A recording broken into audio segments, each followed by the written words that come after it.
miniature soldiers, big opinions. This is the Conclave Podcast.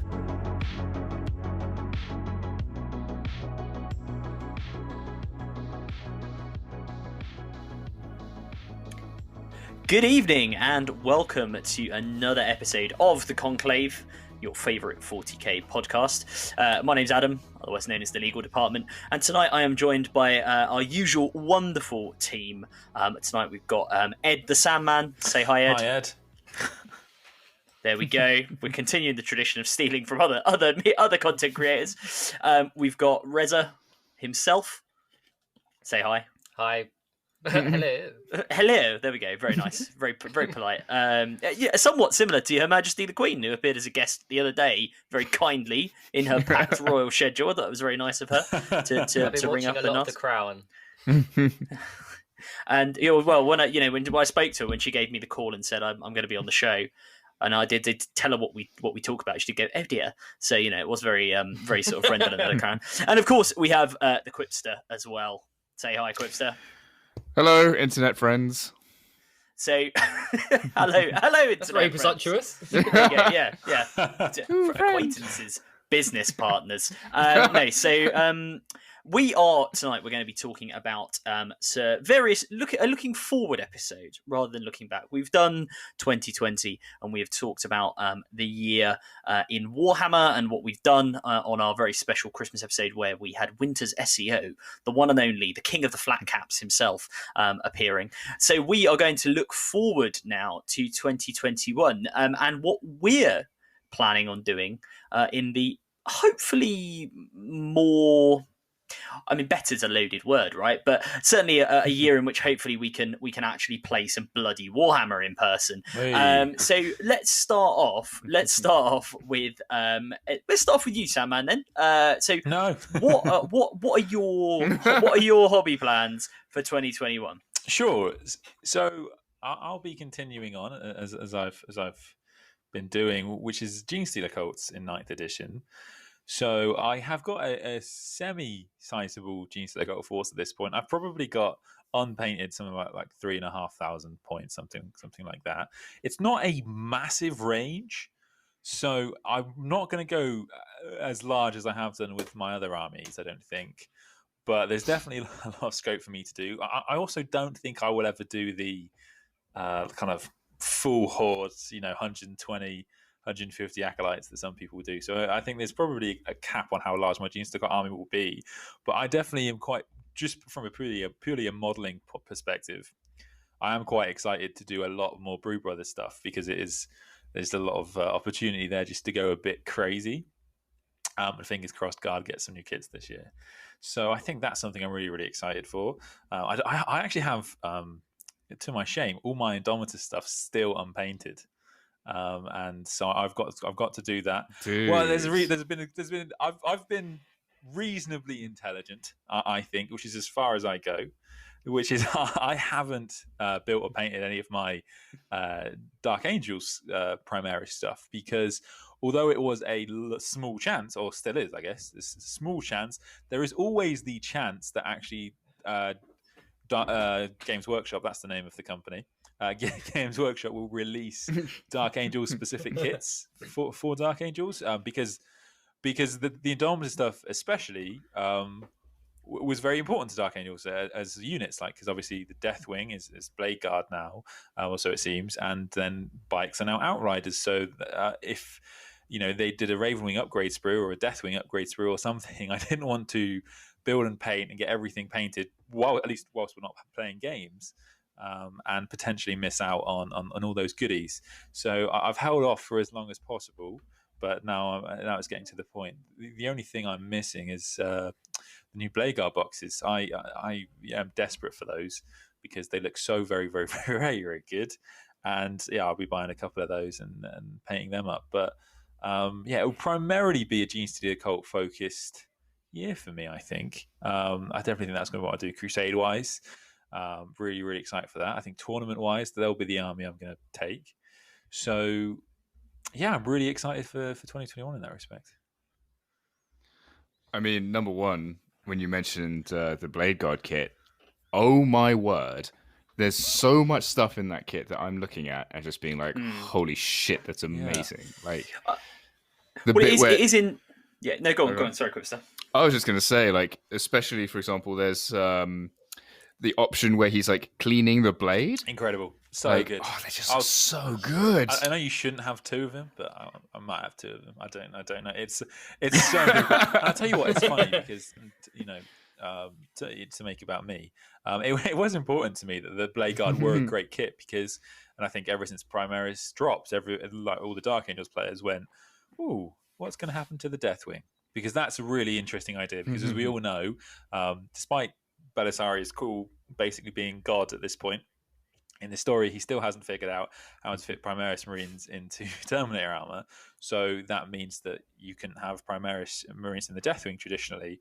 And I actually am a fan of there being an entire Terminator company. I thought it was a really, really cool idea.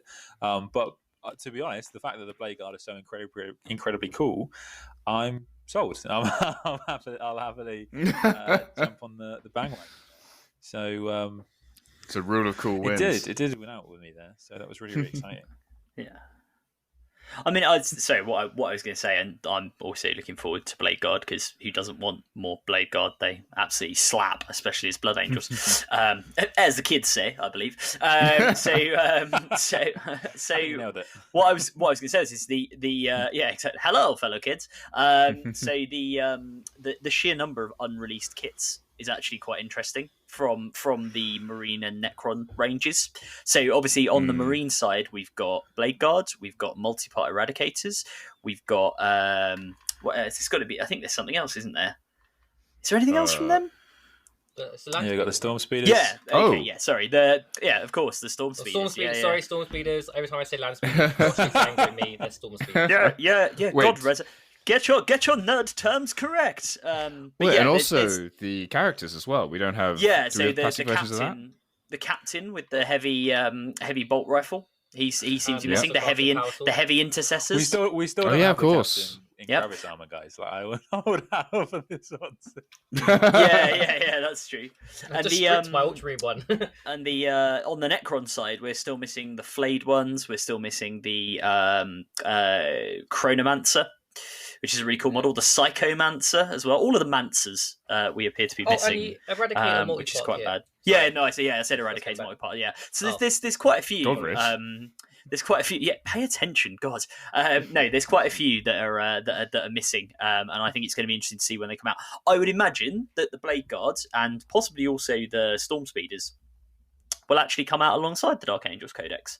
Because the Storm Speeders are very Raven wingy, and the Blade Guard, as you say, they've done them in the first company like Deathwing colours. Yeah. So you would have thought they're going to bring them out alongside that, which would be cool.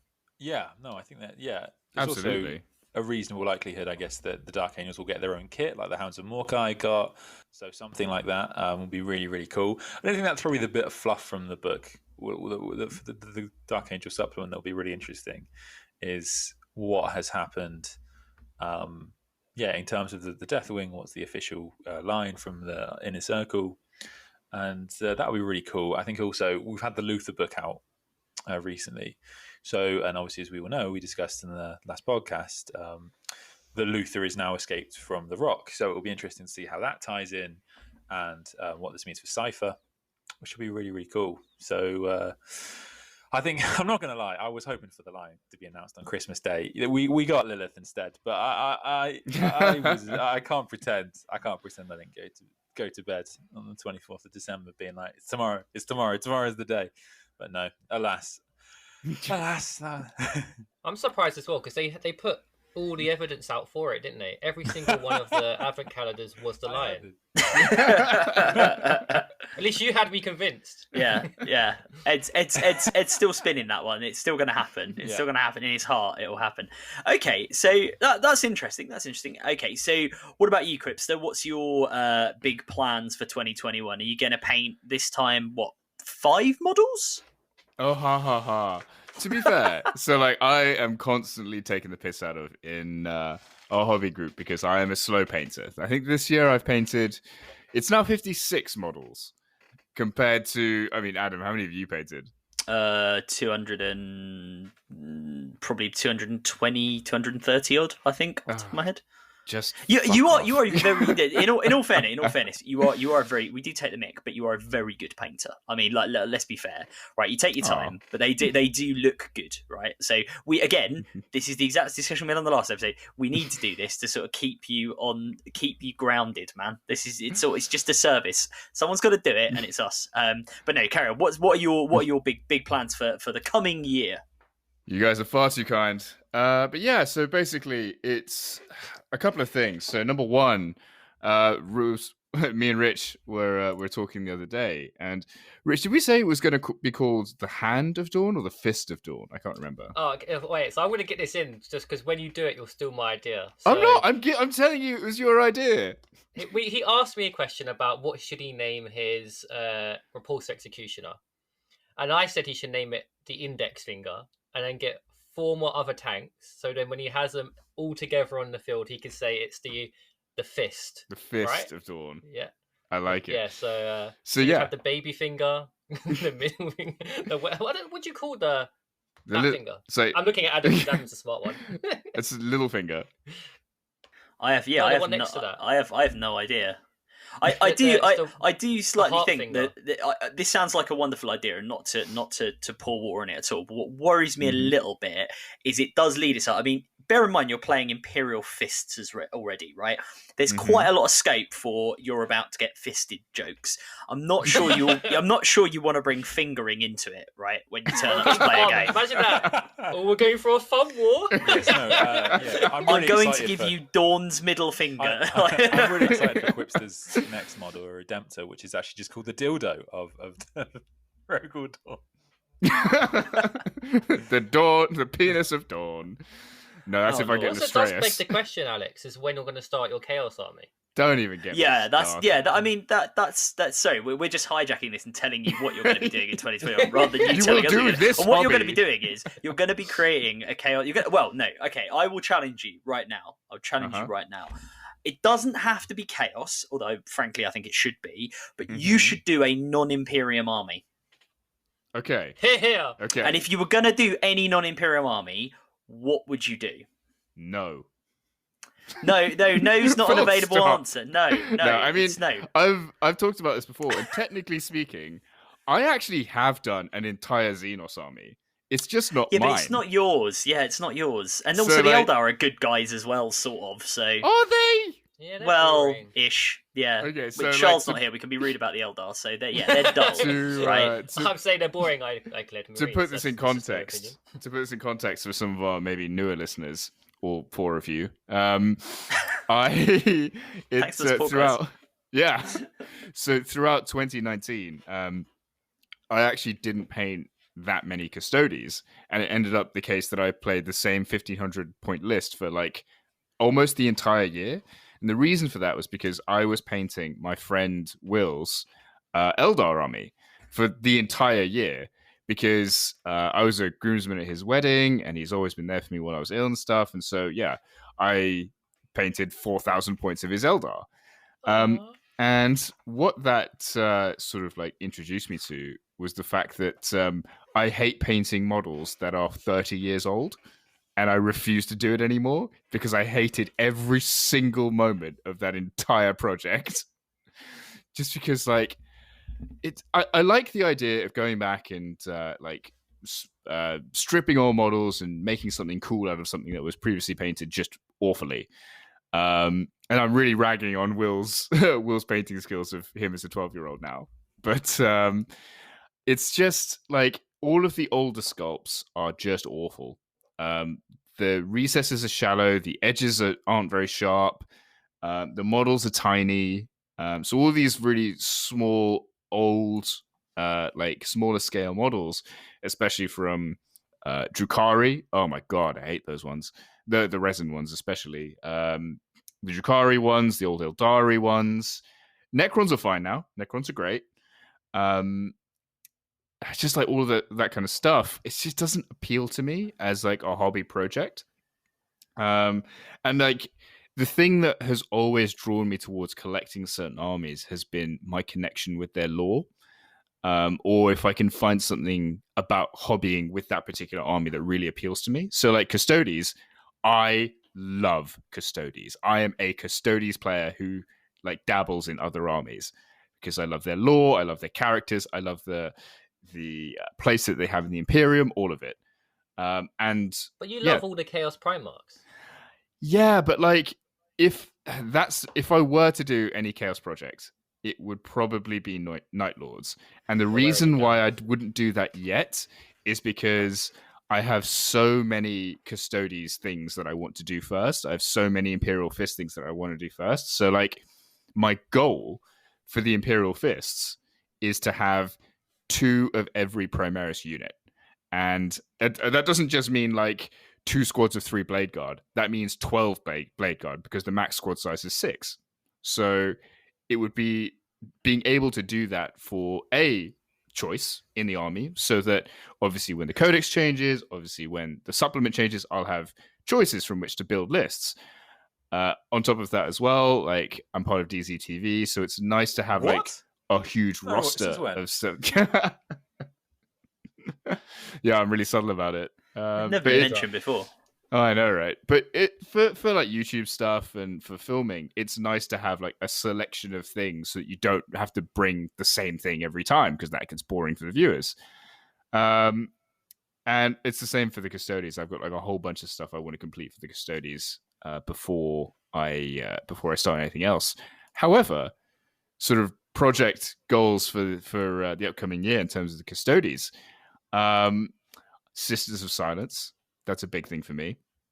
I want to, cool. I want a shit ton of them. And on top of that, I've got a whole bunch of conversions planned with Dreadnoughts and the Sisters of Silence. I really like the idea of the models with bigger bases being kind of like a little bit of a diorama.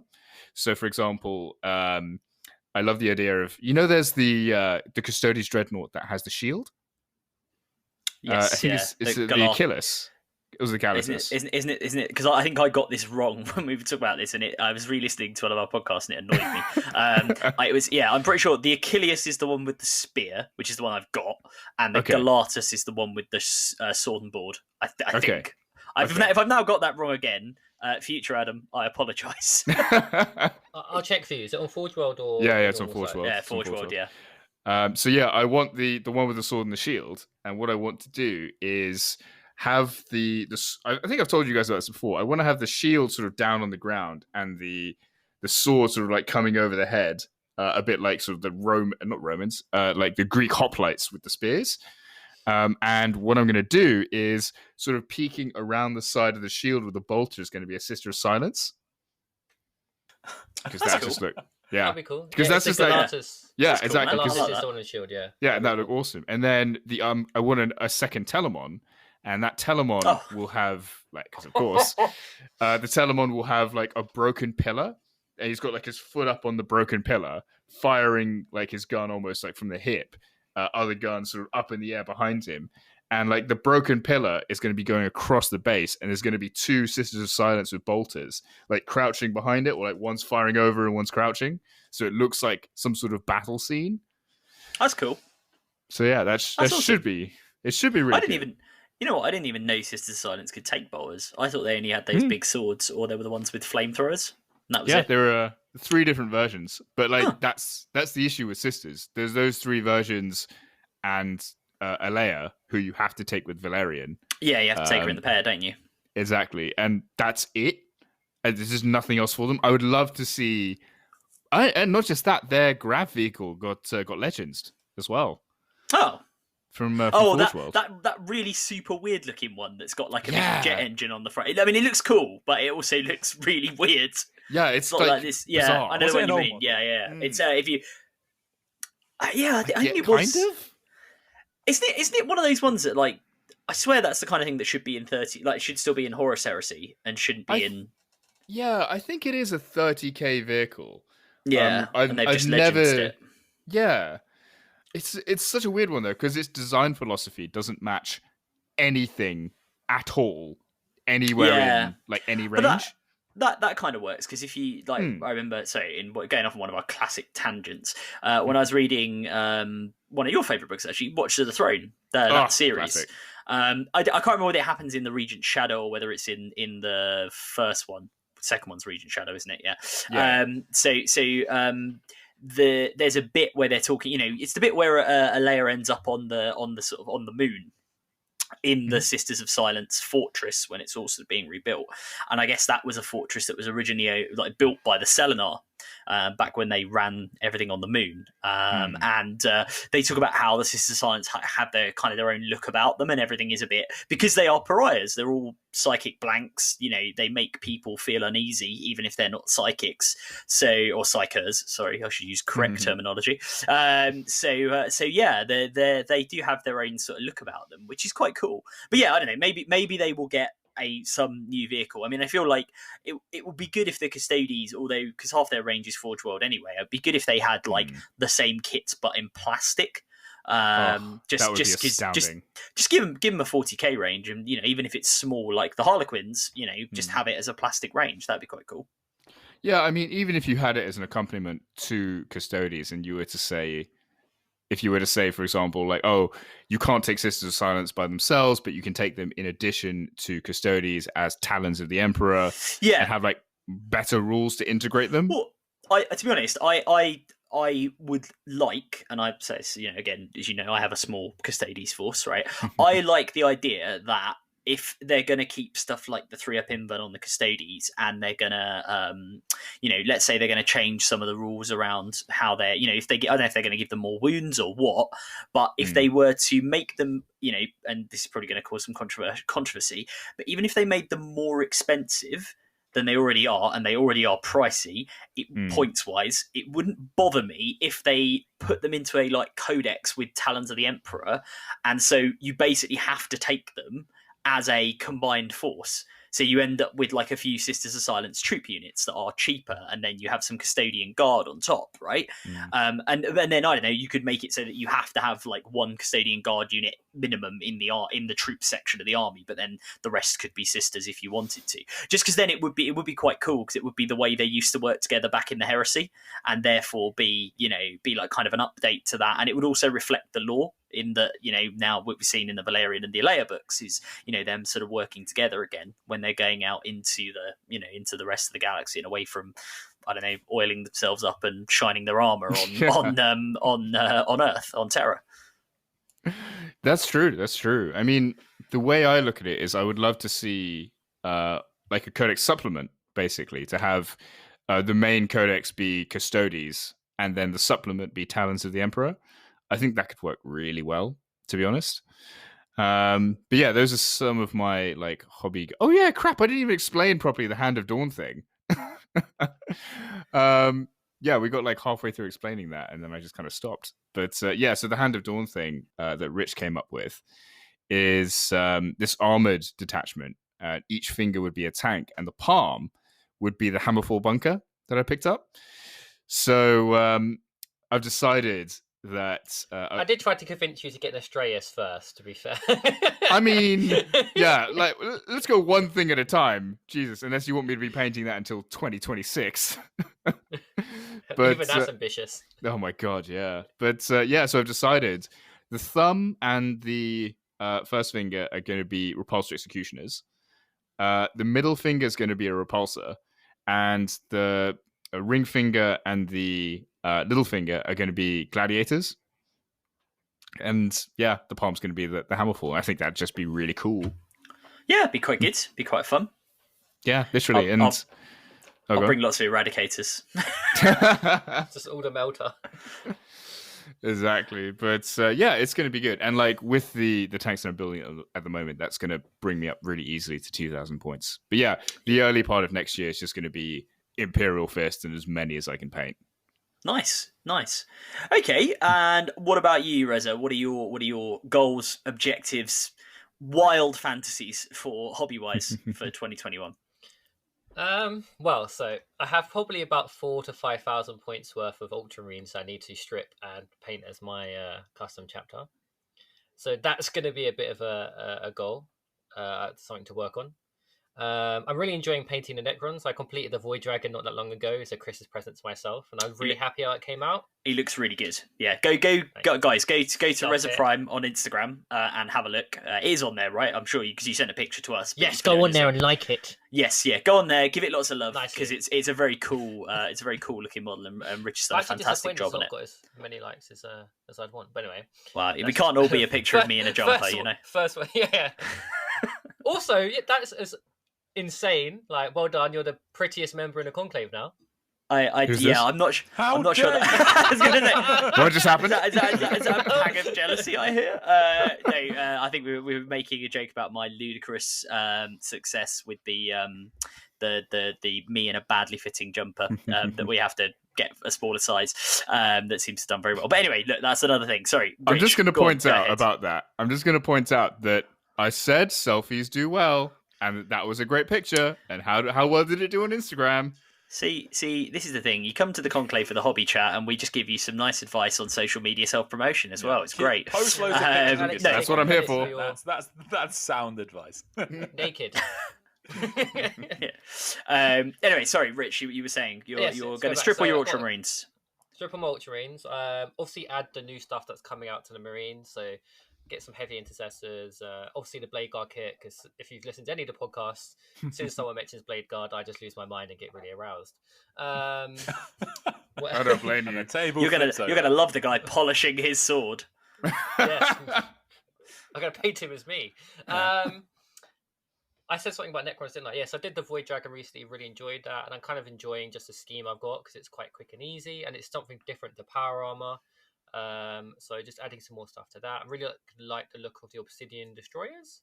The Ophidians, they're like, sorry. yeah, they're really they're good fun actually. The Obsidian Destroyers. No, it's my new custom chapter. No, they are they're a good model to paint actually. They're good fun, and again, quick and easy. They look. So I've currently got them arranged in my cabinet. I'm gonna do for the end of year. I'm gonna do like a family photo of all my Necrons because I painted that entire army in the second half of this year.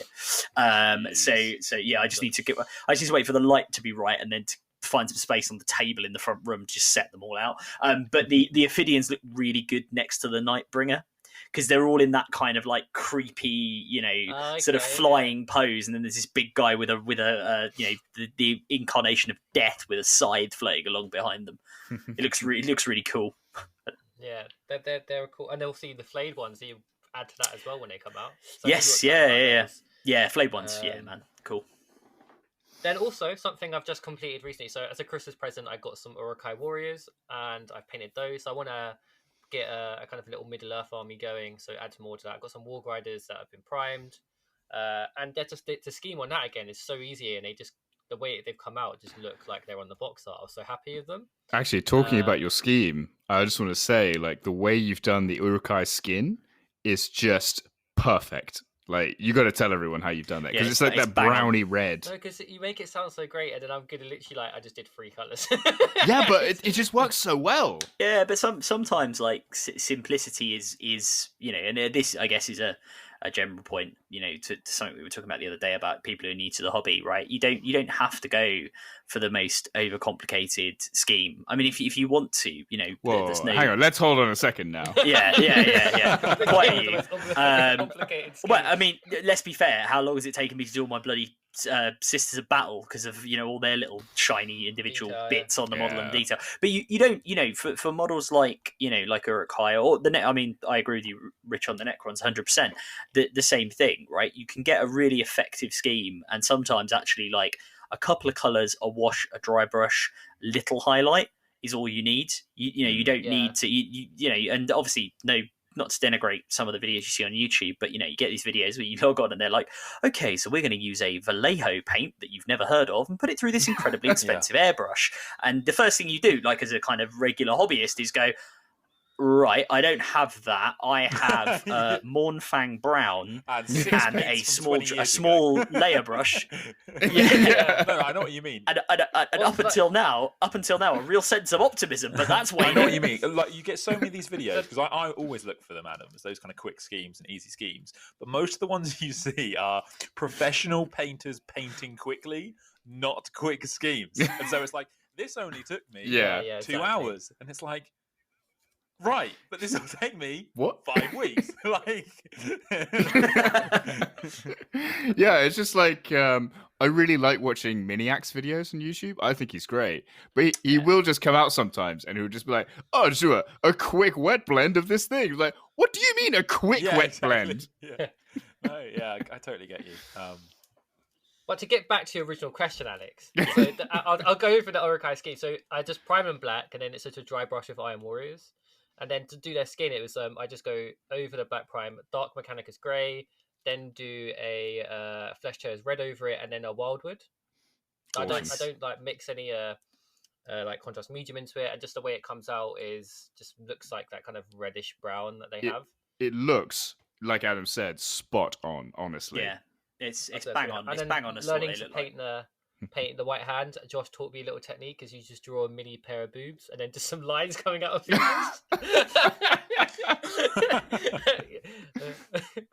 he had me at boobs, so I was like, oh wow, okay, cool.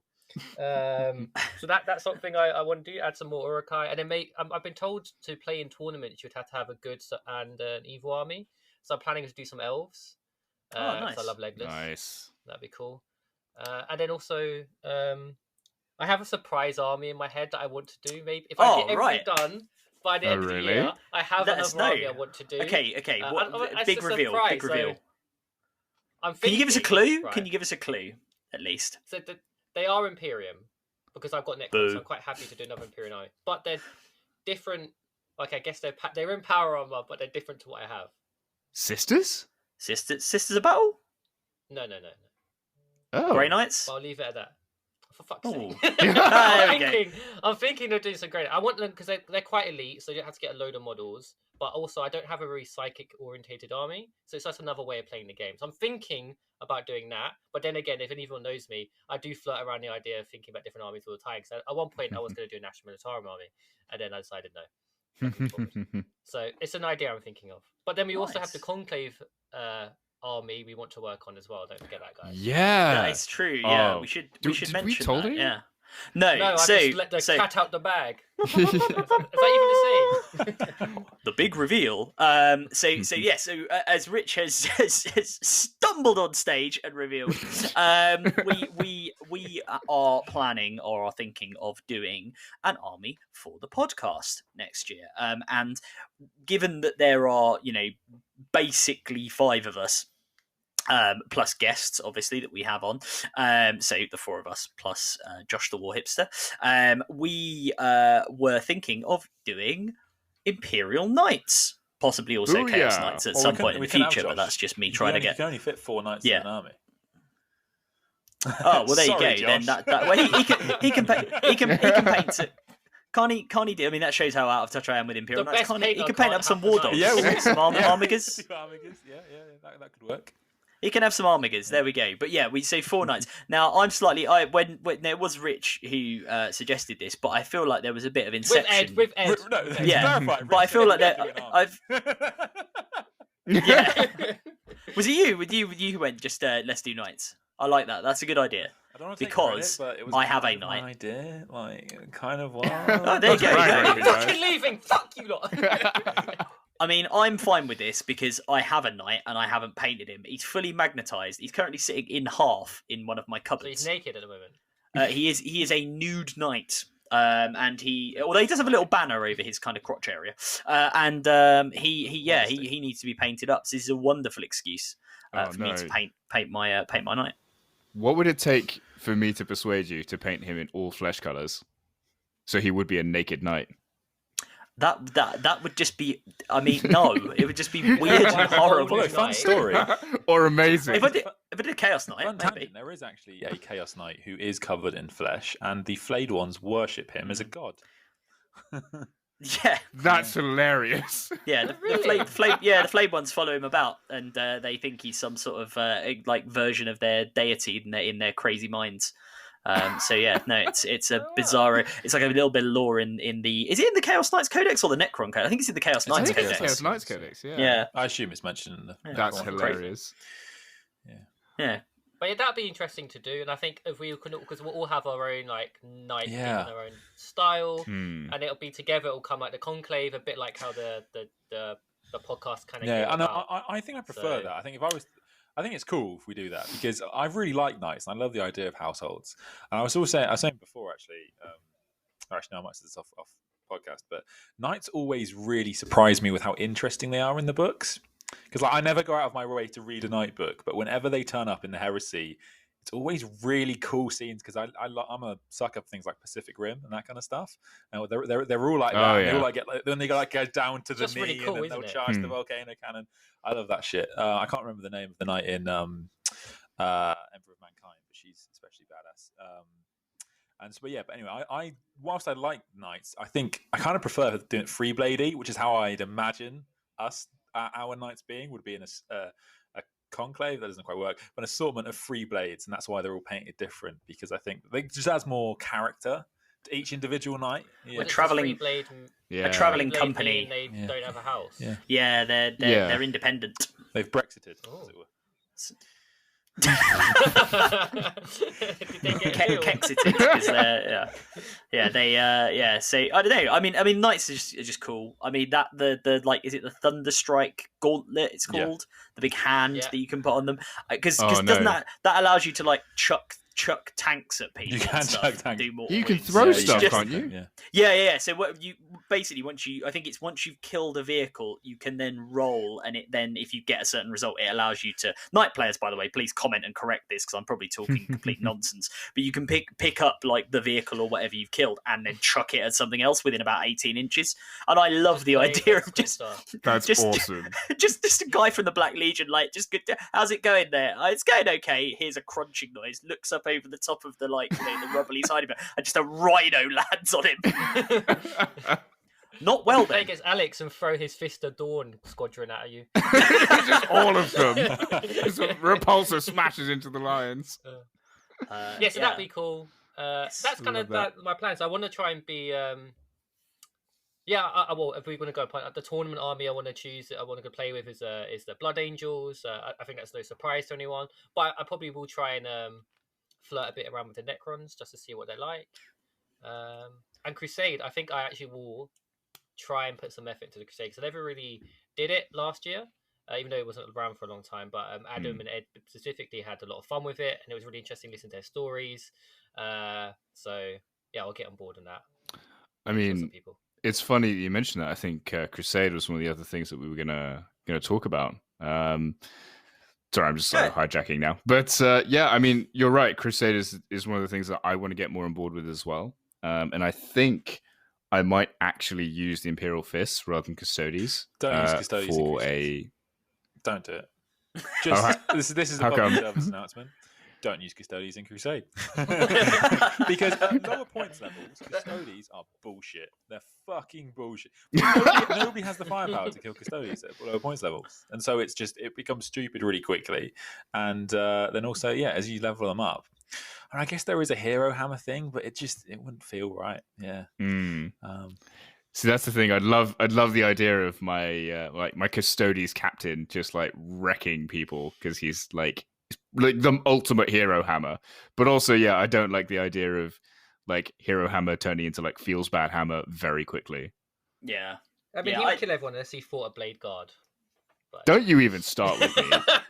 Honestly. Yeah, I don't know. I mean, so I did, as you say, Rezza, I did Crusade with the sisters, which was good fun. And unfortunately, it was all sort of cut short by COVID. And I would sort of like to continue that because the sisters one was quite good. But I would also like to try a codex with the specific Crusade rules for that faction. So I think the Blood Angels or the Necrons, because I could realistically, I could do them or the Death Guard or any variety of armies. But I like the Blood Angels Fallen rules. Not Fallen. That's the Dark Angels. What am I talking about? The Death Company. The Death Company rules are just the floor rules are really really really good. I just think they're really cool. And the idea of your captain just absolutely losing it one day and just like, oh, now he's a Death Company captain. Cool. Now he's going to come and smash you in the face slightly harder than he did before. But yeah, no, I just think that sounds like a cool way of doing it. And again, I mean, the sisters of battle are just awesome, and they're very good in Crusade. So it'd be nice to just, having done it with them, try something different as well. Yeah, for sure. Awesome. That'd be super interesting. I mean, the other thing that's sort of like almost going back a little bit to hobby stuff, like I have planned out everything that I want for my Imperial Fist Force in a Trello board, and every card in the Trello board is a unit. And so I need to plan out all their names. I need to plan out all the lore that they're going to have, all their personalities, and I'm going to start recording their tabletop stuff in that Trello board as well. So yeah, the narrative stuff sort of like really like feeds into that, and that'd be awesome. I've just got an Excel sheet. This episode of The Conclave is brought to you by Trello. Trello, organise your life. No, I'm kidding. I'm kidding. I wish it was, Jesus. Yeah. Please, my podcast, she is very poor. Please sponsor. No, so yeah. I mean that's my crusade. I guess I should do my hobby plans for 2021. Yes, please, Adam. Which involve doing what I normally do, which is just painting and messing around with far too many factions at one time. So the plans I have for the in terms of carrying on what I've already got, the Necrons are pretty much done, so they're finished. He says as a box falls over, you may have heard. Just so many models. Yeah, too many sprues. The Necrons are pretty much done. And I'll get the Chronomancer and the Psychomancer when they come out, but they're just single models, and I more want them because they just look cool. And probably a unit of flayed ones, but we'll see about that. The sisters, likewise, they're pretty much there. I just want to get the hold of the Palatine, this new model that's coming out in the Lilith Piety and Pain box set that they've announced on Christmas Day. And yeah, then apart from that, I guess in terms of new stuff, the big thing for me in 2021 that I want to try and work on is two things. One, Emperor's Children, which I've been talking about for a very long time and have had lots of plans for, and have not I actually have. I'm looking around my hobby desk and I'm realizing he's in the cupboard above me, otherwise I would show the chaps on the podcast on video, but I have actually just done a test paint of a Chaos Marine just to see what he sort of looks like. But build some Emperor's Children, because I have a lot of cool ideas and I have lots of bits that I bought or acquired and interesting paints to try and mess around with some cool looks for them. So the idea of my Emperor's Children army is I'm going to play quite heavily into the whole perfection and excess theme of the of Slaanesh, a bit like they are in AOS. So when I saw the new Slaanesh kits announced for that, I thought, ooh, these are going to be good. I can probably get some bits from here, which I probably will do eventually. But my idea basically is to have them as a kind of metallic pink or purple scheme, and all of the Marines are probably going to have the heads from Stormcast Eternals with a bit of clipping, and they will have those all painted in a metallic chrome paint. So they have like a mirror mask thing going on, where their masks are like a mirror. That's kind of the idea. I was going to say, the mirror paint you're going to use. Are you going to use that stuff from Culture Hustle? No, so I haven't got. I've looked into that. The one I've got, I've actually got it's not strictly a mirror paint. What I've got is a color shift mirror effect paint from Green Stuff World that I want to try out. I'm going to give it a go on them. But yeah, I've seen the Culture Hustle one and it looks very cool. And then the other big thing I want to do in 2021 in terms of new armies is the Tyranids, because I think Tyranids are really cool, and I haven't really got I guess I've got a Horde army to some extent in both the Necrons and the Sisters, so I'm now just doubling back on myself. But I actually like the idea of Tyranids as just these huge gribbly monsters, that are just unstoppable and kind of come, and they're not evil, they're not good, they have no real driving force behind them other than consume and improve their own, advanced evolution. Yeah. Well, although, to be fair, we know from Devastation of Baal that the hive mind does, have malice. It does have a personality about it. It's not just an animal instinct. But I do like the idea of this utterly alien unstoppable force from beyond the galaxy. I mean, what's cooler than that? So I really hope the new codex is good, but regardless of that, again, to Ed's point about, we don't know what the rules are going to be, so this is more just an act of, I just think they're cool, and there's no Which sort of should be meta. why you do an Yeah. army. Yeah, Well, exactly. I mean, look, again, do whatever you want, right? If you want to build to the meta, Yeah, build to the sorry. meta. But no. But yeah, I just think they look awesome. And I was lucky enough that my other half, my wonderful other half, has purchased for me as a Christmas present, among a number of things, a Swarm Lord / Hive Tyrant kit.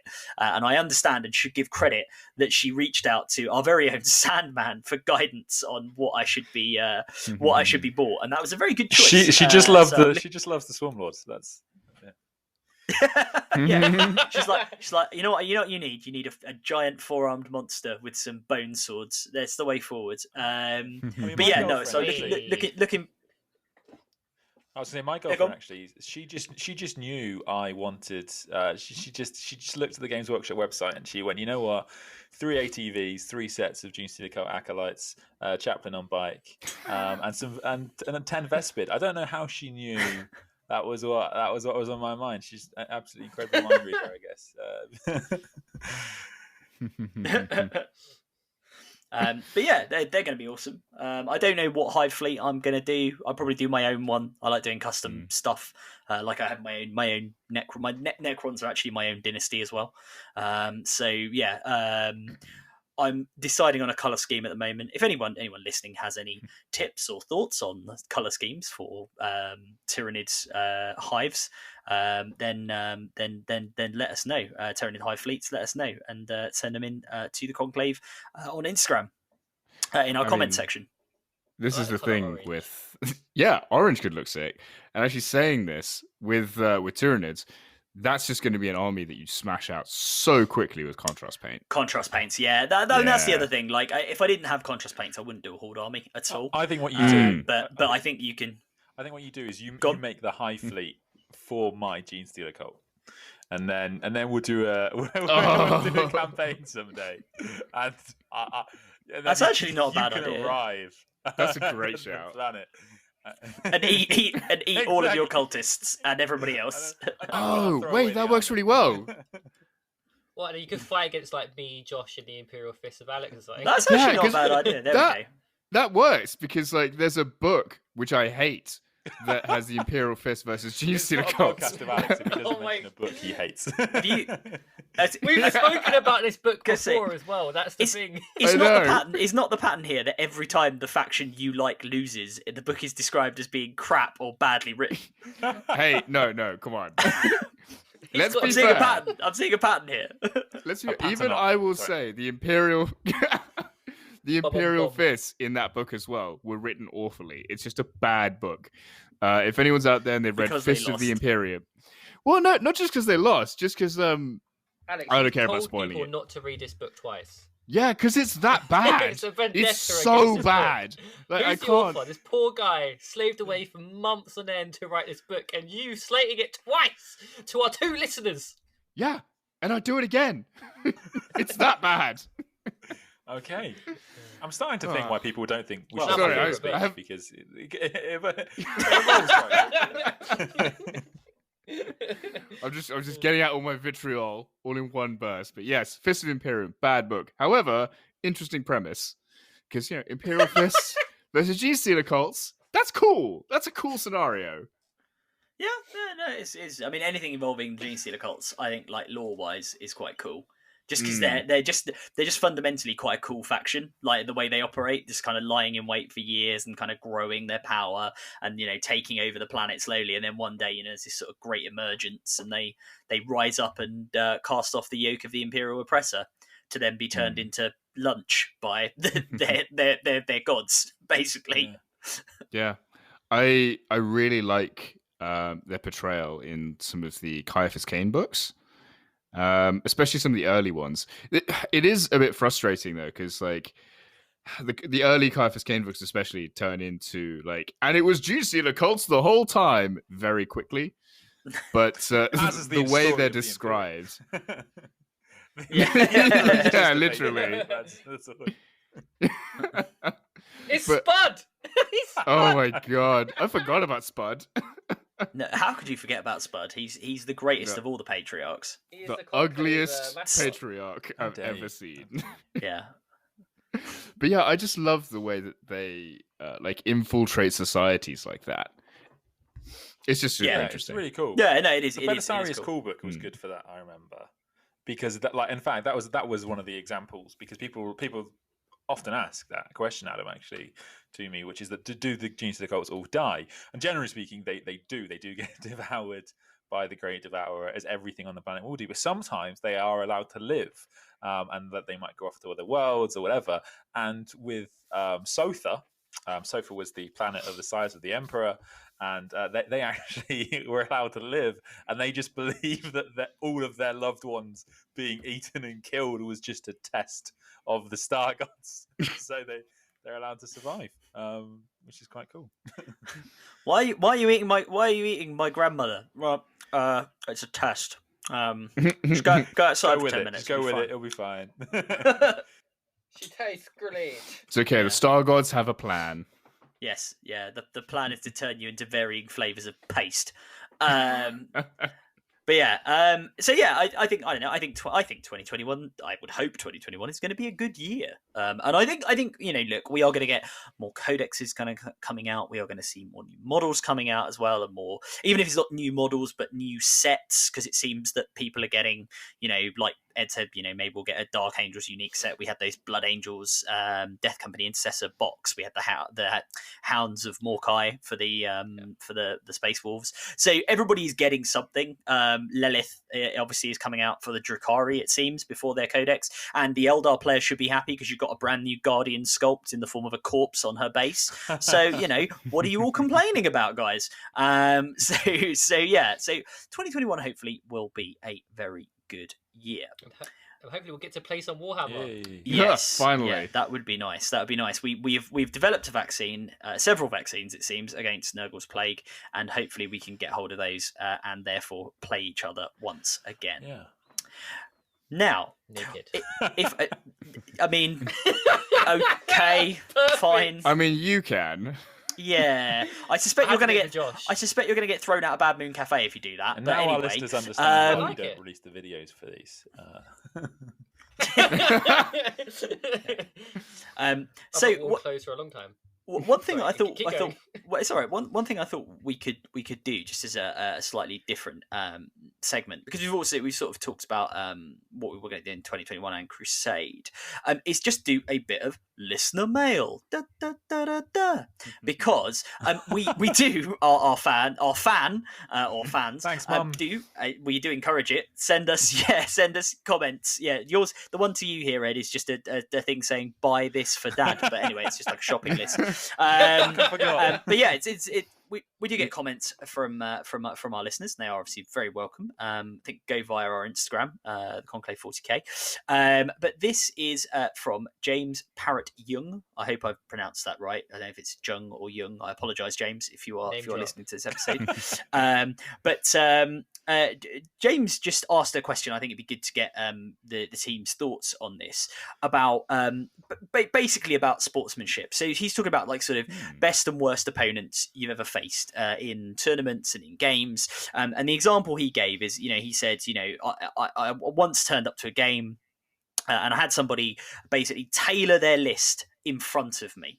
So he said, I bought, he bought like 2,000 points of his army, and this was for a 30 power level crusade mission that they agreed to play, and it meant that he ended up with, there was a bit of bad feeling there, and it just felt a bit awkward trying to play the game. So and also for him as a Drukhari player, he sort of had to rely on a lot of gotchas that he wouldn't normally, because just to kind of balance things up.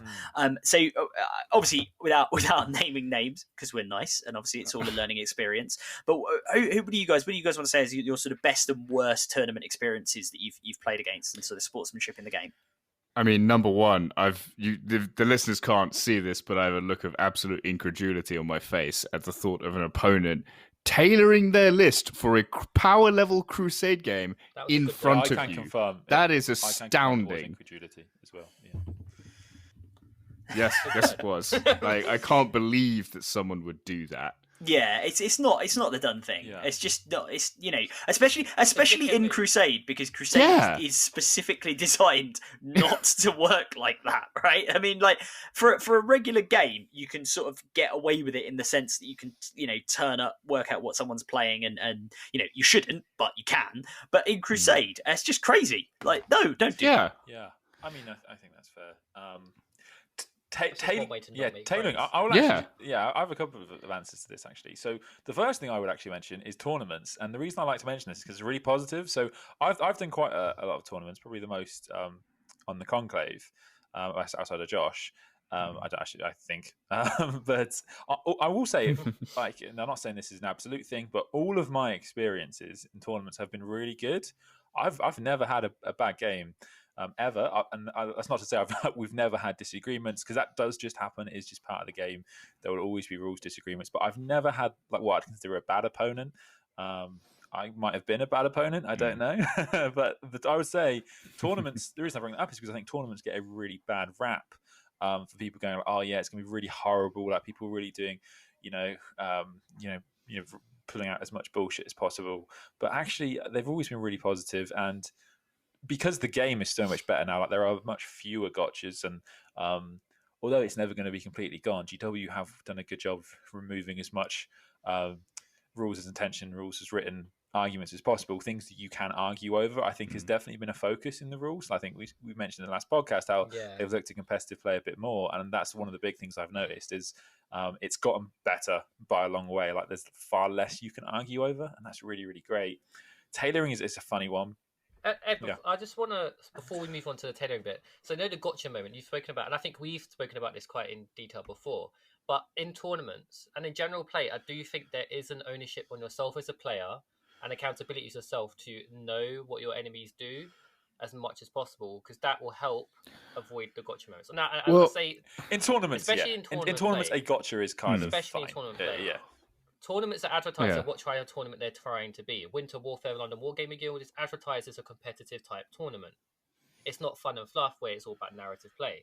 So the gotcha moment, you shouldn't feel bad about knowing your codex so well that your opponent doesn't know. Because if you know their codex as well as your codex, you're going to be on the front foot because you're going to know how they play.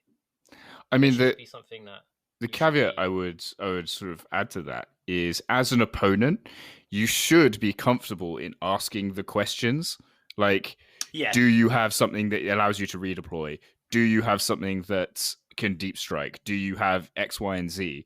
You should be listing those questions before every game happens. Yeah, exactly. Yeah. I think the middle that's the middle ground on this, right? Because I think there's I think you're right. I think there's a few schools of thought on this, and one of the ones you do hear sometimes is sort of what you said, Rich, but to a tougher degree, where people sort of go, well, if you don't know my army, too bad, right? And there is an element of that in tournaments, but then the way you get around that is exactly as you say, Quipster. You ask questions, and not just like. So I think first of all, as a good sportsman, at the start of the game, you should always say to your opponent, like, let's say you're playing Blood Angels, right? Your army is Blood Angels. You should always say to your opponent, these are Blood Angels, or I am running them as a Blood Angel successor, whatever you're doing. Do you know what they do, right? I think that's that even in a competitive tournament, do you know what they do, right? Yeah. And if they go, I have no idea, right? And it relies on honesty from both parties. They go, I have no idea. You should, time allowing, go briefly over the big stuff you can do, right? I have lots of jump pack units. I have a lot of 12-inch movement. I can, my Death Company I've got here, I can drop a strat at the start of, if I go first, they get a free 12-inch move, right? So I can effectively move 24 inches first turn. Stuff like that, right? Just say that to them, set them up. Once you've done that at the start of the game and the game starts, it then, I think, falls on your opponent. Again, good sportsmanship and honesty allowing, and you as well as a player, because I'm saying your opponent, you might not know what their army does. You should be the one asking, as you say, Quips, always asking the questions throughout the game. So even if that's stuff like, okay, I'm going, this unit, I'm thinking of moving it here. You're doing your pre-measuring. If at that point you then go, can that unit heroically intervene into me? Have you got anything? Have you got any strats that can heroically intervene into me? If you ask that question, your opponent should answer honestly, right? Stuff like that. So that's where you get the, because obviously, look, Warhammer is a complicated game. There are a lot of rules. There is absolutely no getting around that. And learning everything about your codex plus everything about every opponent you could possibly face is impossible. It's a good idea if you're going to go to competitive tournaments to know the headlines of what an army can do and know what it specializes in, I think, absolutely. But you should always be asking those questions. And if your opponent is a good sport, they should answer. And same for you. You should answer. If someone says to you, what does that banner allow you to do in this turn? Or, have you got any strats that allow you to do X? Then you should answer. There. What does that banner allow you to do? Yeah. What does that banner? Do you know why? It's because I've got my sanguinary ancient sitting here, which I'm in the middle of painting. So I don't know why. I just looked at him. I was like, what does that banner even allow you to do? Why are you holding that? Put a gun in your hand. That's. I was going to say that's a really interesting thing, but I think one of the big sort of foundational things going into any game is expectation setting. Like, there's a bit of a social contract in any game of Warhammer that sort of sets expectations for what's going to happen. Like, for example, against Say-Hi Paul. Say-Hi Paul is one of the most narrative players I've ever seen. I am not going to bring a triple repulsor executioner list against his knight army because I've tailored and like be hyper competitive. That's just not the mindset there. And like, I think it is up to you as players to have a discussion beforehand and say, look, I don't want to have this as like a super competitive thing. I want to play more narratively, or no, I want to try and like, I'd like for us to smash each other with the most hyper competitive list that we can bring. That's a conversation that needs to happen beforehand. And I think a lot of feel bads and like bad sportsman moments come from not having that conversation beforehand. Yeah, totally. I want to jump into there a bit. So as it's no secret, I have a love of Tabletop Titans. And this is actually one of the reasons why. So Tabletop Titans are a competitive YouTube channel, but I would make the statement that they do friendly games, some of the best on the internet. And the reason for that is because exactly as Quipster says, they have these discussions. Now, you can get it wrong. It is that happens, right? You can have games where you go, oh, I didn't realize I would be that good against Tyranids. My bad, sorry. That does happen. But they have these conversations, and because they're usually off camera, but they often have them on the camera too. And you can tell from that they've clearly had them before, where they will be like, oh, so I've got Salamanders this game. Now, obviously, I'm only taking the one unit of Eradicators because he's actually got quite a few vehicles, and that would be quite powerful. Now, as Griffith says, that conversation is. Like, I don't know how it is in other parts of the world, and maybe Americans are nicer. Generally, they are, I find. But like in the UK, I find that conversation is like frowned upon. Like, it's weird to have that conversation. So, like, if you met somebody through like a random group, and you were like, "Oh yeah, what are you bringing?" And they start bringing this, and you go, "Oh, I've actually got 3 of these. So I've actually taken this army, so I might not be able to deal with that amount of mortal wounds or anti-tank or anti-horde or whatever it's going to be." Like, that should be a fine, because if what you're going for is a friendly game, which sorry, I should say we did kind of tangent off that guy, Mr. Young's question there. But yeah, in friendly games, like, it should be a totally normal conversation to have that question beforehand. Yeah, so I just want to drop that in. Yeah, I think that goes back to the fact that in a friendly game, especially if you do it through an app or through the London Wargaming Guild, you don't know the other person. You don't know what they have. You don't know what they're like. You need to have more of an exchange of information between the two of you if you're going to have like a good experience. What you're going for is like you say, Quipster, is an experience, right? Like, that's what, like, say, Hi Paul is if you ever watch his channels, that's what he's going for. He's going for a story, and it really shouldn't be like, there are lots of things that you can do when it comes to competitive things. So, for example, if you're ever taking 3 of something, there is a good chance you've stepped up your list. Okay, so it is possible to take 3 of a thing for a narrative purpose. If you're just, if you're taking something completely random, taking 3 of them, that's cool. But generally speaking, if you've taken 3 of a thing, you've put an inefficiency in your opponent's list. Because if you've got 3 tanks and your opponent has got an average amount of anti-tank, then their horde weaponry is all of a sudden inefficient against you, and then you just need to kill their anti-tank weaponry. So it's like things like that are a good measure. I have been tailored against. I actually mentioned it in one of the other podcasts. It was brutal, and it was horrible. It was. When was that? This was a long time ago. This was just after I came back to the UK.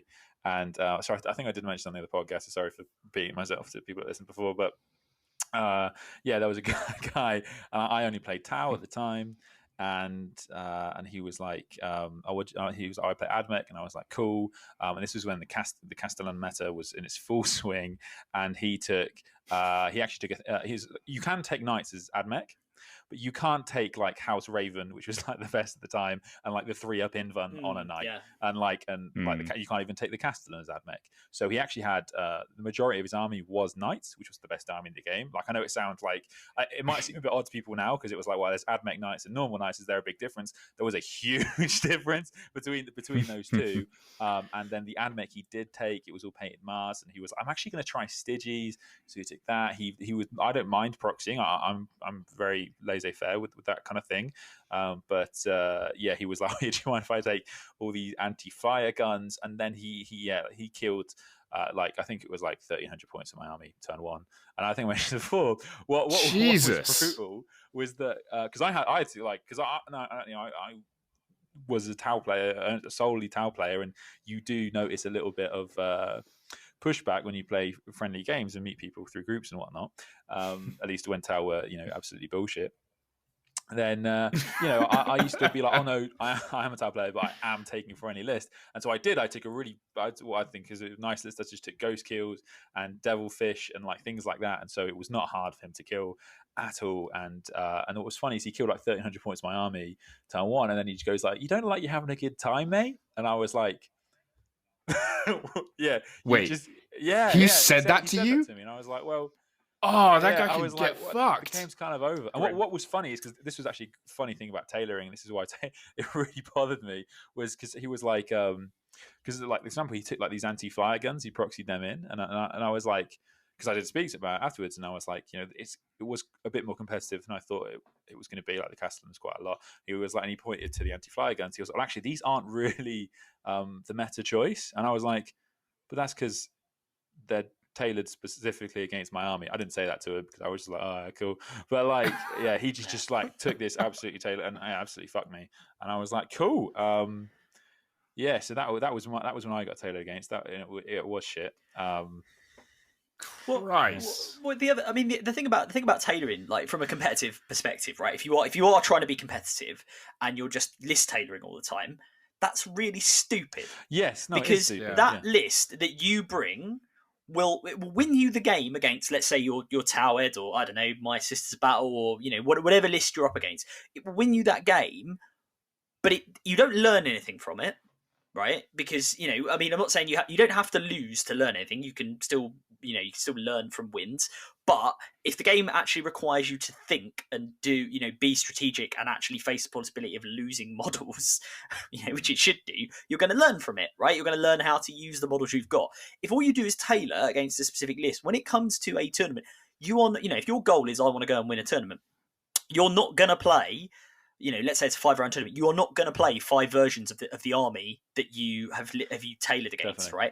Right? There was a period of where that sort of could happen at the end of 8th edition around the Marines, but realistically, that's not going to happen, and they've adjusted for that in 9th, right? So if you just let's say, for example, you go up against your local area has a lot of like vehicle heavy lists, and all you do is bring like melter guns and las cannons and stuff like that. Oh yeah, brilliant! You win all your games against Steve, Bob, and Dave that you play, but then you rock up at a tournament and someone turns up with an orc horde, and you go, and then you get destroyed, and you then sit there and go, well, hang on a second, this is my like local meta winning list. And it's like, well, yeah, but that's because it's tailored entirely against vehicles, and you're playing an army that's got 300 orc boys knocking around that don't care if 2 of them get killed by a melter gun, because they're just going to come along and hit you with an axe. No, totally. Actually, one other thing I wanted to say as well, because I can't remember if I mentioned this before, but one thing I kind of realized this year when we did Crusade, that I think that would be a good message for people, because I think people don't know this. You actually have to put effort into making a narrative army, and I don't mean that as in like to be facetious. I mean like it's hard to do so, to make a fun army for your opponent to play against. And this is where it gets a little bit weird, because that doesn't mean a narrative army is always fun to play against. So, for example, lots of the competitive Salamanders lists, with a couple of tweaks, pretty narrative, pretty much what they would take. Yeah. But like, you can't do that. So sometimes if you want to create an army that's going to be fun for people to play against, you might actually have to sacrifice a little bit of narrative. Even that does happen. It is the case that if you take a Salamander's narrative list, and then you take a narrative craft worlds list, those that like, they're both narrative, but there's a huge difference. So the Salamanders player, like I say, I don't mean to be facetious, but like, there's someone that actually has to put effort into tailoring down his list, or she, sorry, inclusive hobby. Yeah. But yeah, so it is hard to do so. So and if you are a Salamanders player or someone like that, or I play Dark Angels, it is tough, right? It is tough. You can't just I really want to take my Deathwing Knights, and I've always loved Deathwing, as I'm sure all Dark Angels players do, but like, I just can't do it, because I have to put them back on the shelf for the friendly games. It does suck, but like, you do kind of have to do that. Should we circle back sure. round to the original question? Wait, what was the original question? I forget. What have we had? What were our good and bad experiences at tournaments? All right. I mean, there is one thing I want to add just before we get back to that, because still on the wild tangent train, and that's this is related. This is related. It's all about sportsmanship. It's all about how you play the game. Alex, I don't think we should talk about getting on trains after what happened to us yesterday in Warzone. Don't even get me started. Okay. Quick tangent to that. Call of Duty now has a train. Me and Rezza tried to get on the train, and both promptly died. Yeah, I just want to point out that both Warhipster and I managed to get perfectly happily on the train, because we are not morons. Alex ran into me, blaming him. You were already dead, and no one's perfect. Anyway, okay, yes. Okay, Back to what I was saying. So I think when it comes to sportsmanship, another thing that's really important is to be a good loser. Like, it's really easy to get halfway through a game, especially if it's like super close and you lose. It's really easy, I think, sometimes to just be like, oh, fuck this, and just like flip the table and just storm off. That's not okay, frankly. Basically, we're all adults here. That's just, most of us are adults here.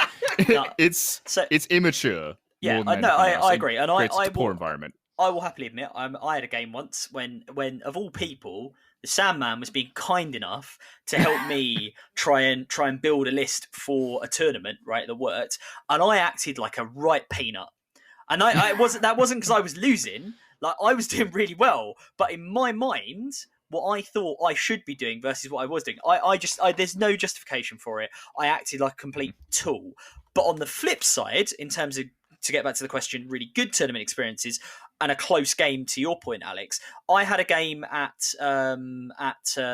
Winter Warfare against a chap called Daniel, who had a Zinch army, and it's beautifully painted. Daniel Ossidin, I believe his name is. I think he's on Instagram. Look him up because he paints amazingly. I think his Lord of Change was the one that actually won like best painted model at that tournament.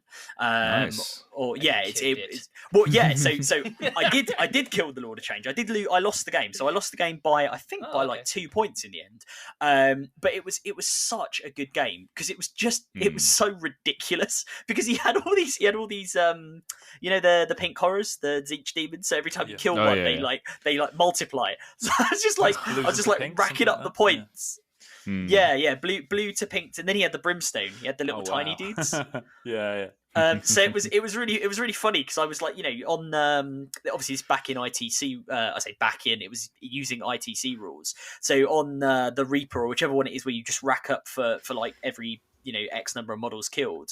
I was racking up the points, but I just wasn't getting rid of his army. It was really funny, and it was just such a tight game and just really good fun. And that was my last game of that tournament, and it was just brilliant. And it was one of those situations where again you learn a lot, you walk away having lost, and you just think, do you know what? That was so much fun. Yeah. Like the result doesn't matter. Like it was just good fun, and that was in a competitive tournament.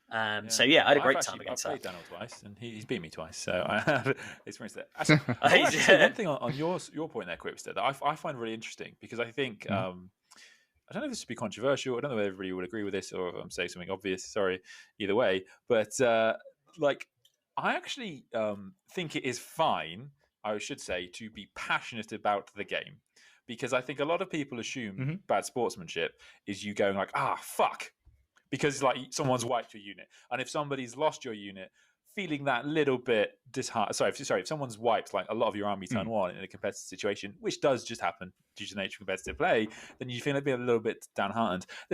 There is nothing wrong with that in the moment, right?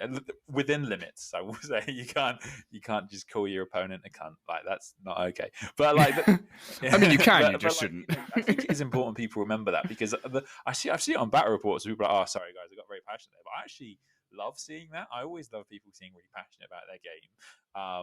And yeah, I think as long as you shake shake the hands after, because like this is the thing. Like, you know, I say I was there for that game because Adam was playing me. Adam was fine that game. Like, it was just like in the moment, it was just annoying because like shit happens, right? But like, this is the thing. Like, afterwards, obviously, me and Adam like had a pint in a Subway, right? So it was like I think that it is perfectly fine to be.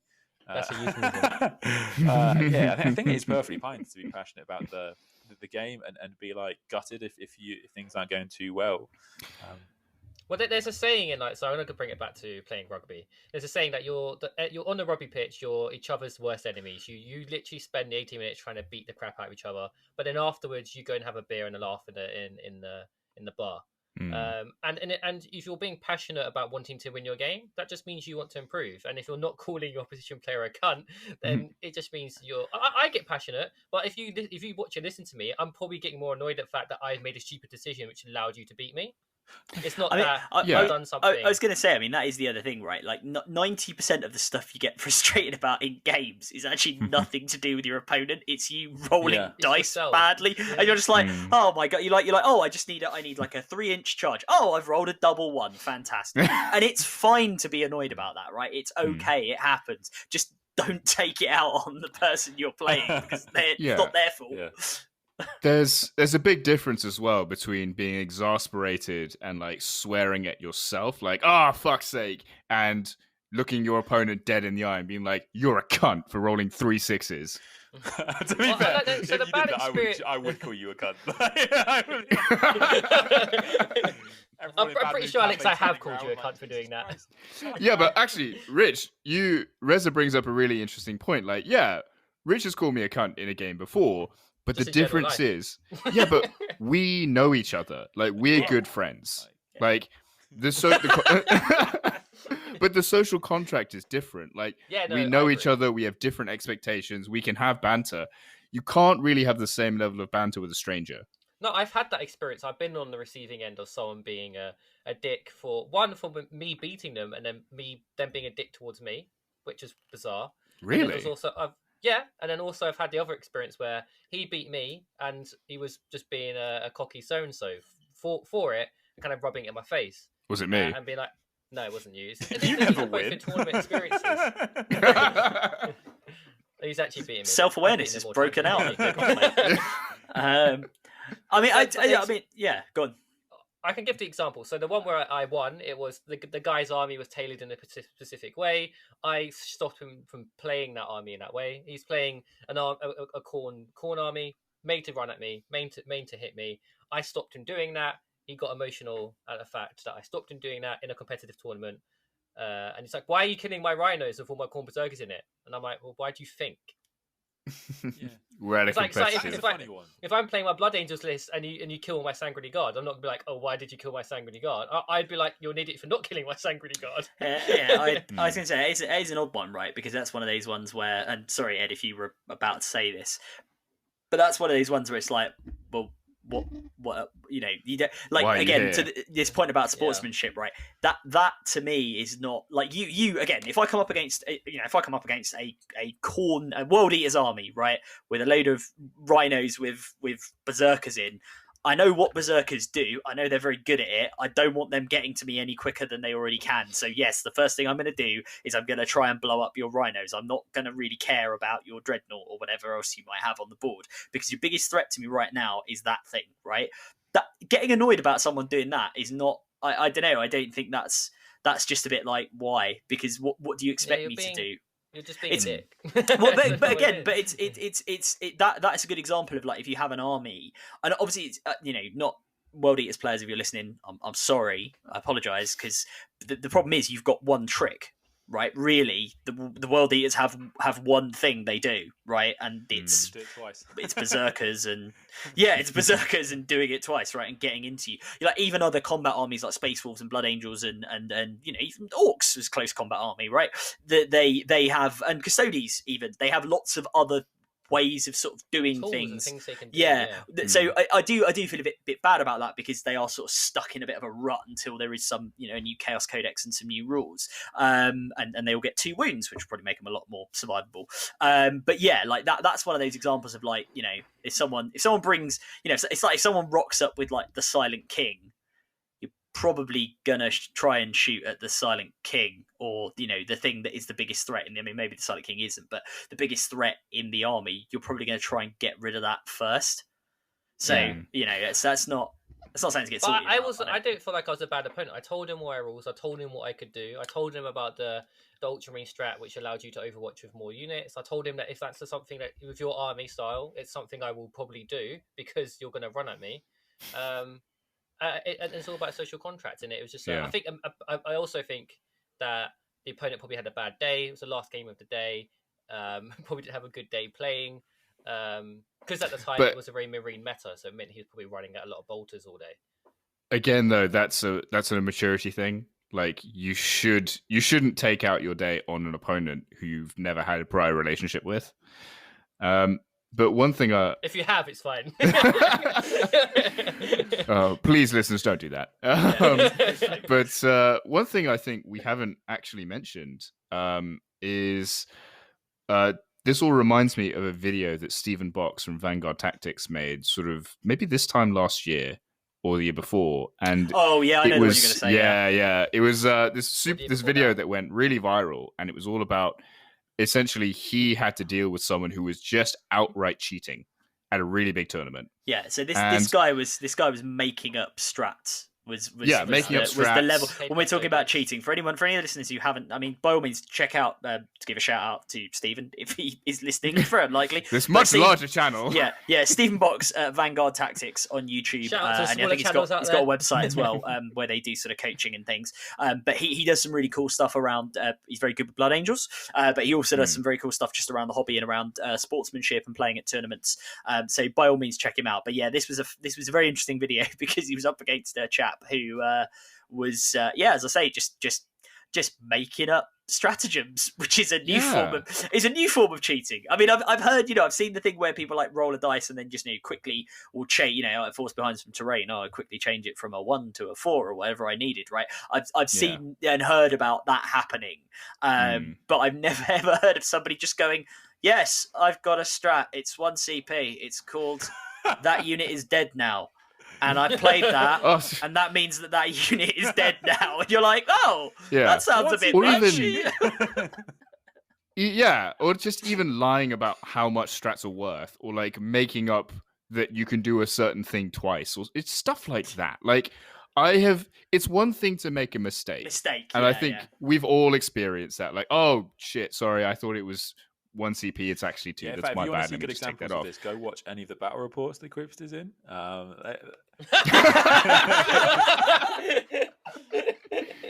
I'll have you know, I'm very good with Custody stuff and really bad with Imperial stuff. So for 1 CP. No, I think the way to just while we're on that, I think the way to address that, right? Because if you make a mistake, or your opponent makes a mistake, and you realise, right? Punch him in the face. Just smack him. Don't do that. You will get a yellow carded at a tournament. I think the way to deal with that is, first of all, again, to the point I was making earlier, be honest and say, look, I've just realised, like, this strat that I've just... Hopefully you'll catch it quick, right? If you catch it 3 turns down the line, you're kind of stuffed, and you kind of have to go, well, we sort of have to carry on the game now. But if you catch it pretty early on, I mean, do try and know your strats. Right? Oh, I should have spent 2 CP. First of all, just deduct the CP, right, from yourself to make up the cost. But if I was going to say, but if it's something where you're not sure what the outcome is, like a good sorry, just a quick one. A good example I saw the other day was someone said, oh, I've on sixes they're double damage, they're 2 damage rather than 1 damage, and the guy rolled all his saves together, and he was like, oh, so how do we work out which of the saves goes to the 2 damage one, because that might kill one of my units, where one of my models, whereas it won't. So what you do is, okay, well, we'll roll a dice on a 4, 5 and 6, then the one I failed, one of the saves I failed is the double damage one. On a 1, 2 or 3, then it's not, so my model survives. Things like that, just using the dice to give that randomness to it, I think is a fair way of doing it. And if your opponent does make a mistake, just try and resolve it that way, I think, is the best way to do it. Yeah, I have a bit of a funny story here, just because it was just quite funny in how it happened.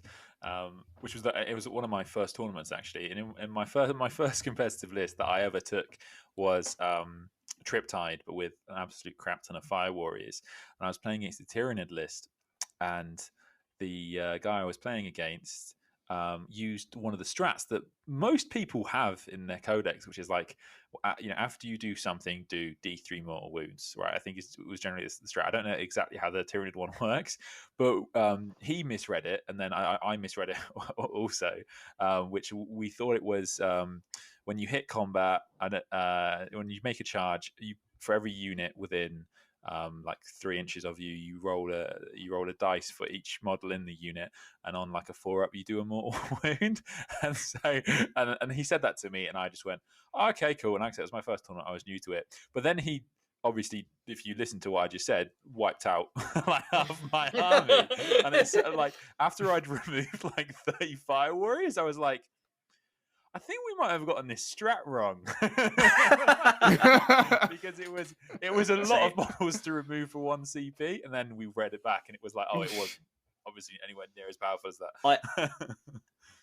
We had I mean, you guys were there, so you will remember, and one of our very, very good friends of the part, and I say this story with love because it was just funny more than anything else.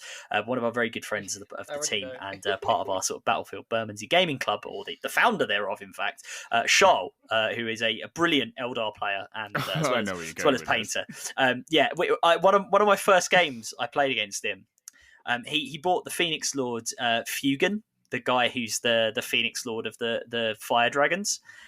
And so he's like, yeah, so he's got this rule that every time he takes a wound, he gets +1 strength, +1 toughness, and +1 attack. Or some combination thereof. I think it might have been +1 toughness, +1 attack. I think it's when he like makes a kill or something. Well, no. So the actual rule in the codex is, I believe, it's the first time he takes a wound, he gets like +1 strength, +1 attack. Right. That's it, right? But yeah, Charles, bless him, he just misread it, and he was like, yeah, every time he takes a wound. So I'm like pouring bullets into this toughness 3 Eldar, and he's just getting stronger. And he was like, yeah, I've had him up to like toughness 14 before, and I was like, are you sure this is how this is supposed to work? He like we're about 3 turns into the game, he like wandered over, looked at his codex, he just went, oh. We were like, right. this like, by that point he was like strength 10, like however many wounds he had. It was absolutely hilarious. It was just one of those brilliant examples of misreading the rule, and it was one of those things, a bit like with your Tyranids strat, where if you hear something and it sounds too good to be true, like you should probably as a player go, are you sure? Like, have you got that? Can we just check the codex? Can I have a look at that? Yeah, I'm not accusing. If someone does that, it is real. yeah. If it's Space Marines, you just go, oh no, fine, I get that. Yeah, that's no problem. But yeah, if your opponent does that to you, right, with a strat you've got, then be prepared to produce a codex, be it digital or via the 40k app, or in physical form, whatever, and show them, because you should do that, right? If you do have strats that are really good, to James's point about gotcha moments as well, relying on those. If you are, not to rely on gotcha moments, but if you do have a strat that lets you do something ludicrous and it is relatively cheap, your opponent's not accusing you of lying. Like, be nice about it and be like, yeah, cool, here's the strat. Often I've had a couple of situations where I've used strats that, especially as Space Marine player, that are, Space Marines do have a lot of ludicrous cheap strats, where I will go, do you want to read the card? Just to confirm I'm interpreting this correctly. that's the thing as well that Stephen Box talked about in his video. Like, the guy was using these strats and he couldn't produce the codex, he couldn't produce the cards, he couldn't say in the codex where this was because he didn't have one. Didn't he have like a really like low res PDF or something on his iPad? Yeah. He then claimed his like battery had died or something. Yeah, some bullshit like that. And it's just like, what? Bizarre. I mean, actually, amusingly, Steve refused to name him in the video, but in the comment, Steven, I don't know, Mr. Box, Lord, Commander of the Blood Angels. Yeah. But I have actually spoken to him before. He's a super nice guy. But no, like Jesus, I can't even remember where I was going with that point. You just totally thrown me. He said he refused to name him. You were talking about how you know when something like that. Yeah, so he refused to name the opponent, but everyone named this guy. Yeah, every single person named him in the comments, and that's actually a really interesting. I like to think it wasn't me. Everyone that's a really interesting point because Warhammer is actually quite a small community. Like, everyone knows everyone. So if you get a reputation for cheating, everyone will know that. Everyone will know you. So there's literally no incentive. Well, yeah, that's it. But there's just no incentive, and I kind of don't get it. Are there other questions? Or... Oh yeah, no. We're doing it. This poor guy is like. No,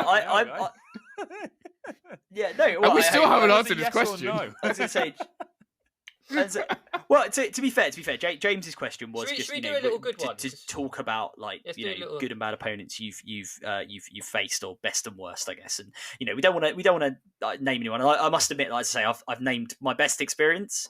Yeah. Well, actually, I have one bad one I want to say. I can name Jack Buckley as my best tournament game I've ever played. Oh, Jack's a legend. Yes. And then now what a legend. Mates with him. He's an absolute legend. It's such a good laugh at the first tournament we played in.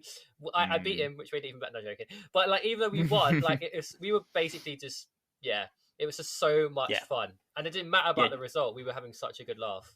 Yeah, James, I don't know if you're in London. I can't tell by just briefly looking at your Instagram for your question. But if you are in London, if you come down to Warhammer, the London Wargaming Guild, get a game in with Jack. Jack, if you're listening, play James. Jack's a legend. He turned up with a croup list for fun and fluff, which was just hilarious and great fun to play against, and a brilliant opponent. I mean, I actually would second that. One of the best games of 40k I've played was also against Jack Buckley. It was my Custodians versus his. It was the first Fun and Fluff that I went to, and it was me versus his Khorne demon army. Beautifully well painted, and just a fantastic game. We had so much fun. I think we ran over on time because we were just chatting so much shit to each other. Yeah. And I went away thinking that's the way the game should be played. And that's the thing as well. If you are a good opponent, you get a reputation for being a good opponent, and people want to play you. I think. Yeah, exactly. Well, look, if we're doing spreading the positivity as well, I think another one I'd like to mention, two people actually. So Lewis Chapman I've mentioned before because I had a really good game, Crusade game against him, which was very narrative against his Night Lords.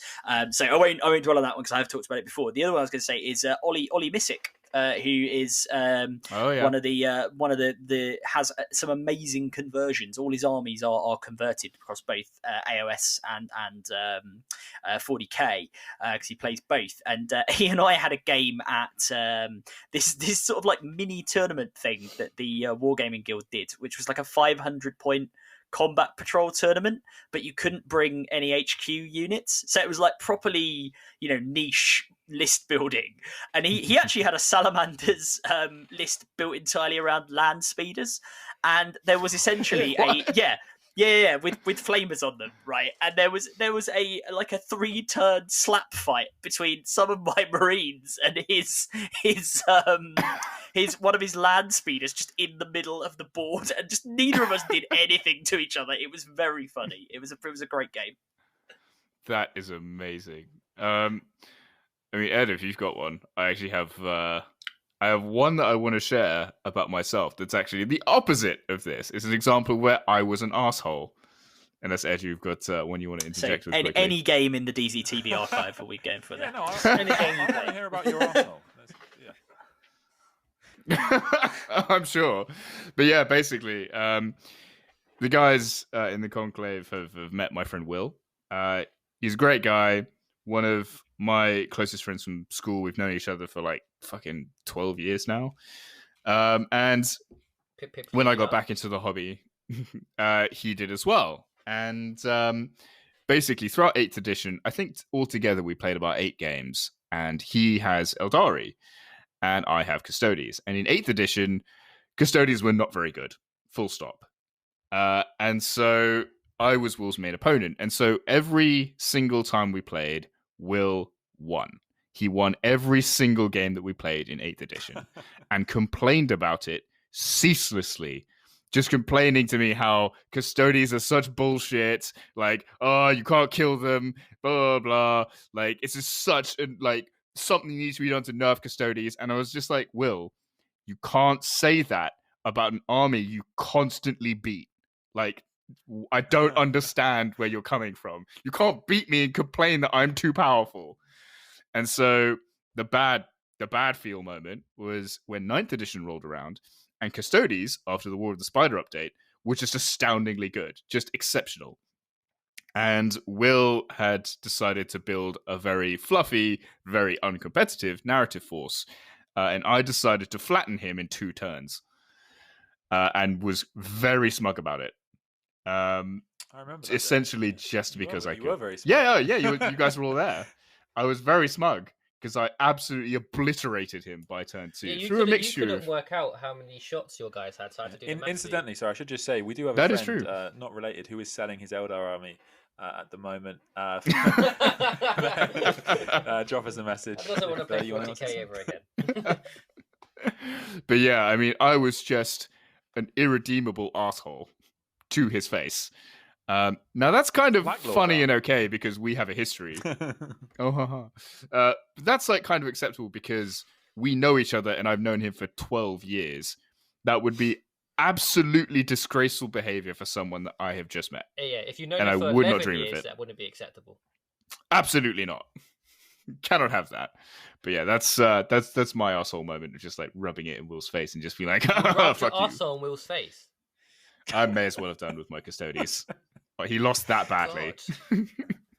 So I think we've pretty much covered all of the, or literally the entire universe of possibility of things that could come out of James's question. So yes, Sportsmanship, complete it, mate. Yeah. So look, I hope that.